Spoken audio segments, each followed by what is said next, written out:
নেওয়ার জন্য তুমি হাই গাইস, আমি রবিন, তোমরা দেখছো মিস্টার রবিন ব্লগ।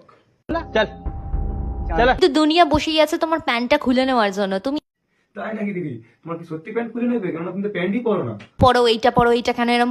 ও আচ্ছা আচ্ছা, তুমি এত ছোট প্যান্ট পরছো, দেখতেই পাইনি আমি। ঠিক আছে, মাই মিস্টেক, আমার ভুল হয়ে গেছে দিদি, প্লিজ। কিন্তু এই দুনিয়া চাইবে তোমার খুলে যাক, তাই জন্য দুনিয়া যাতে প্যান্ট তোমার না খুলতে পারে তাই নিজের প্যান্টের দড়ি নিজে একদম টাইট করে বেঁধে নাও, যাতে কেউ তোমার কোনো ক্ষতি না করতে পারে। তুমি তোমার প্যান্টের দড়িটা ঠিক করে বাঁধো, নাহলে তো অনেকে খুলে দেবে। কে কোন দিকটা হাত ধরে বোঝা বড় মুশকিল লেগে ভাই। सबर करो, बोला धक्का मुक्की नहीं करने का।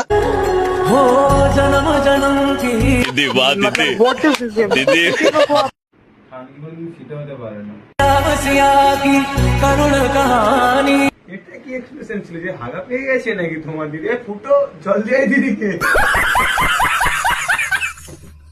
না গো, আমি তোমাদের মতো ছাপড়ি সেজে পার্কে বা হোটেল রুমে যাই না। না গো দিদি, আমাদের বাড়ির মা বোনেরা ঠিক আছে, ক্যামেরার সামনে ঠিক আছে, জামা প্যান্ট চেঞ্জ করেন না কেন? আর দুধও দেখা যাচ্ছে। তো এখন খেলা ছেড়ে দিয়েছি, এখন জায়গা করে দিয়েছি, এখন রিটায়ার্ড আমি।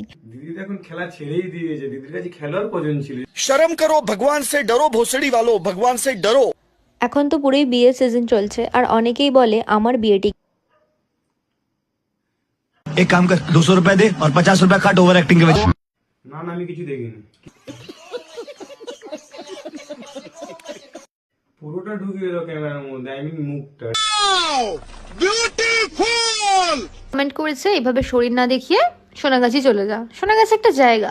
যে কমেন্ট করছে সে ঠিকই করেছে যে তুমি সোনাগাছিতে চলে যাও, তোমার জন্য ওটা সব থেকে বেস্ট জায়গা হবে।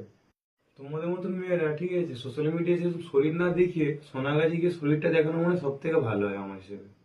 পিছনের সাইজ দেখে যারা মনের সাইজ বিচার করতে আসে তারা কিন্তু একেবারেই বোকা। হ্যাঁ, তারা তো বোকা, তারা তো জানে না সামনে গামলা পেছনে খাল। আর এই হচ্ছে আমার টোটাল লুক। তো শ্রাদ্ধ বাড়ির গেট রেডি উইথ মি নিয়ে ট্রোল করলে করতেই পারো, আই ডোন্ট কেয়ার। আর করবে কি করে? তুমি তো চাও যে তোমাকে নিয়ে টোলটা করুক। কি দিদি, তুমি তো সাধ্যবাড়ি ব্লগটা ভালোভাবে বানিয়ে নিলে, তোমার তাহলে ফুল সাজার ভিডিওটা কবে বানিয়ে সারছো সোশ্যাল মিডিয়াতে? বলেন আমাদেরকে। তো গাইস, যদি ভিডিওটা ভালো লেগে থাকে তাহলে বেশি বেশি করে লাইক করে দাও, আর দেখা হচ্ছে নেক্সট